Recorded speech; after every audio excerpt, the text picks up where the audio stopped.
Kagabi lang mga kapatid pinag-uusapan natin yung ang gusto nung isang mambabatas mga tol ay ibasura na yung mga EDCA sites at hindi lang yun kundi yung mismong Mutual Defense Treaty ng Pilipinas at ng Amerika kung saan nga mga kapatid may kasunduan tayo na kung ang Amerika mga kapatid ay aatakihin, tutulong tayo at kung tayo naman mga kapatid ang malalagay sa ganong sitwasyon, tutugon din naman ng Amerika. Kumbaga susuportahan nila tayo, meron tayong karagdagang puwersa na pwedeng asahan sa harap mga kapatid ng banta ng mga ganong klaseng senaryo, no? Pero ayon doon nga sa isang mambabatas na hindi naman natin kailangan ng pangalanan, kayo na bahala mag-search kung sino siya, dapat na daw ibasura yon dahil alam nyo na mga kapatid, no, lalong tumitindi ang tensyon sa pagitan ng Pilipinas at China at tila daw nakakasama mga tol at lalong nalalagay sa panganib ang ating bansa dahil sa presensya ng Amerika dito sa ating Pilipinas, dito sa ating bansa. Well, ito isang example mga kapatid na hindi totoo yung mga ganong pahayag. Dahil dito sa balitang ating panonoorin mula rito sa GMA Integrated News, alisin man natin ang Amerika mga tol sa picture kahit yung mismong sariling aktibidad lang natin na halimbawa is pamimigay ng tulong, groceries, gasolina sa mga maliliit nating mangingisda na apektado ang kabuhayan dahil nga ipinagtatabuyan sila ng China dito sa ating exclusive economic zone mga tol. Kitang-kita nyo naman mga kapatid na nandiyan dyan ang presensya ng China mga tol. Walang Amerika dyan Andiyan dyan ang presensya ng China at yung mga mangingisda natin mismo naaapektuhan ng hanap buhay.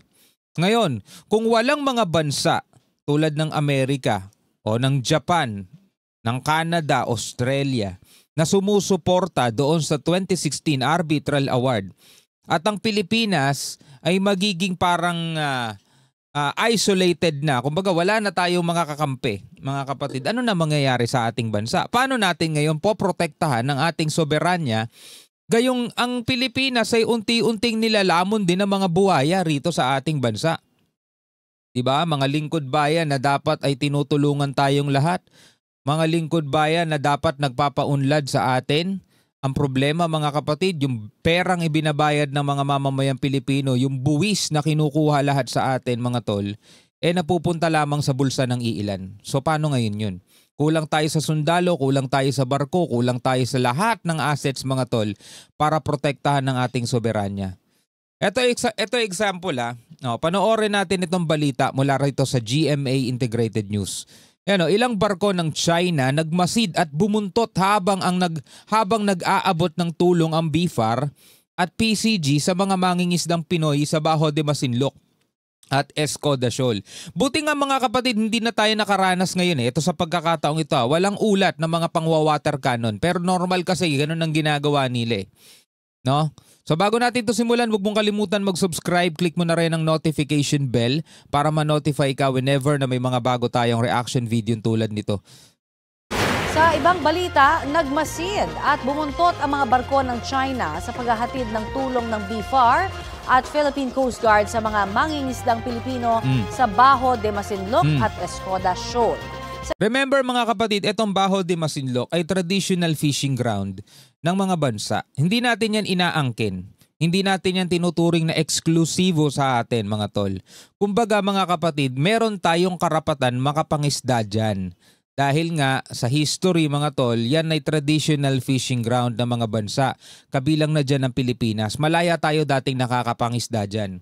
Not until 2012 nung nagkaroon nga ng standoff dyan dahil yung ating mga Navy may nakita silang mga mangingisdang incheck na merong mga daladalang corals o mga pinagbabawal hulihin, mga endangered species, huhulihin sana yon. Ang problema, dumating yung mga warship ng China at doon nga nagkaroon ng standoff. No? Nagkaroon ng pag-uusap yan mga kapatid, pumagitna doon dati ang Estados Unidos. Nagkaroon ng kasunduan na aalis pareho. Kaso mga kapatid, syempre tayo, masunurin tayo ayaw natin ng gulo, umalis tayo. Ang China hindi.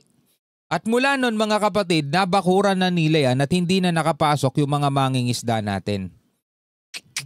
Sa isang punto, nagbabala pa ang barko ng People's Liberation Army Navy ng China. Balitang hatid ni Bam Alegre. Ito yung dapat pinapanood mga kapatid ng ating mga mabubuting mambabatas Para at least mas naiintindihan nila. Pero alam ko naiintindihan nila to. Baka lang kasi meron silang ibang layunin, no? Naglayag ang Bureau of Fisheries and Aquatic Resources sa palibot ng Bajo de Masinloc o Scarborough Shoal para maghatid tulong sa mga mangingisda. Hating gabi pa lang, sumulpot na sa radar ng BFAR vessel ang shadowing ng dalawang barko ng China Coast Guard. Alam na agad, no? Kinaumagahan, dumami pa ito. Bigit kumulang 30 nautical miles ang layo natin mula sa Scarborough Shoal o Bajo de Masinloc. Pero gayon pa man, 6 na barko mula China ang nakabantay sa atin. 5 mula sa China Coast Guard at 1 mula sa PLA. Yung warship. 9 na bangka ng mga mangingisda ang nahatiran ng ayuda. Kabilang narito ang diesel, food items, tubig inumin at mga gamot. Diba? Etong ginagawa ng BFAR, etong ginagawa ng PCG mga tol, wala namang masamang hangarin to Ito'y bilang tugon lang sa mga kababayan natin, sa ating mga mangingisdang kababayan na talagang hirap na sa buhay dahil ngayon dating saganang huli nila nabawasan na dahil nga ipinagtatabuyan sila ng China dyan Mga tol, hindi libre ang pangingisda ng mga yan. Mismong yung mga yan gumagastos din mga tol para lang makapalaot. Hindi naman nila sinasagwan niyang bangka na yan mga tol Napakalayo din yan mula sa dalampasigan. Hindi yan katulad nung titignan mo sa mapa na isang ganun lang, Bajo de Masinloc na. Magbibiyahe rin yan mga tol at yan ay hindi balikan.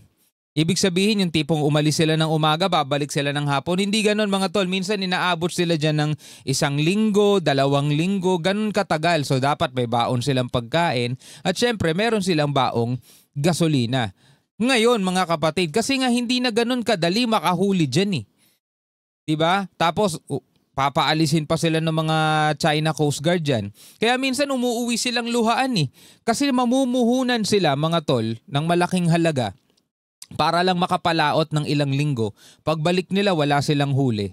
Diba? Napakahirap nung ganong kalagayan. Kaya nga mga tol, diba? Ang ginagawa minsan ng ating Coast Guard, dyan pa lang sa laot, binibili na yung mga huli nilang isda para hindi na sila babalik pa sa dalampasigan o sa daungan, ibebenta yung isda tas babalik pa ulit. Dyan pa lang binibili na nila para pwede pa ulit sila makapanguli pa at yun yung ibebenta naman nila ngayon pagbalik.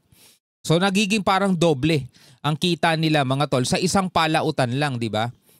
Ang problema mga tol, kahit yung mga ganitong klaseng humanitarian mission lang, di ba? O yung mga ganitong klaseng ayuda, minamasama pa nung bansang yun Minsan yung mga BFAR mga tol, nakakaranas pa sila ng pangwawater cannon, nakakaranas pa sila ng pagbangga, di ba?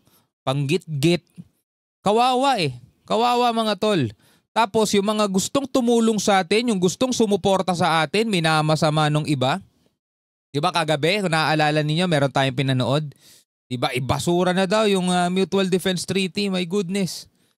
Karamihan sa mga mangingisda nagmula sa Subic Bay at namuhunan mula 20,000 hanggang 40,000 pesos para pumalaot ng 1 hanggang 2 linggo. Diba?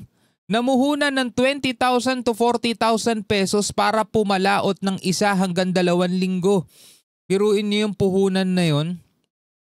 Diba? Puhunan yun mga tol. Tapos minsan nga. O kaya nga mga tol, magandang tulong yung ibinibigay ng BFAR. Para sa susunod, hindi na sila gagastos pa ng gasolina dahil mahal din ang gasolina ngayon. Ang mahal ng krudo. Diba? Yung ipupuhunan nila mga tol, itabi na lang nila yun kasi meron na silang krudo, ibinigay na ng gobyerno. Malaking dagok pa rin sa kanilang hanap buhay ang pagharang ng China Coast Guard sa Bajo de Masinloc kaya hindi sila makapangisda rito.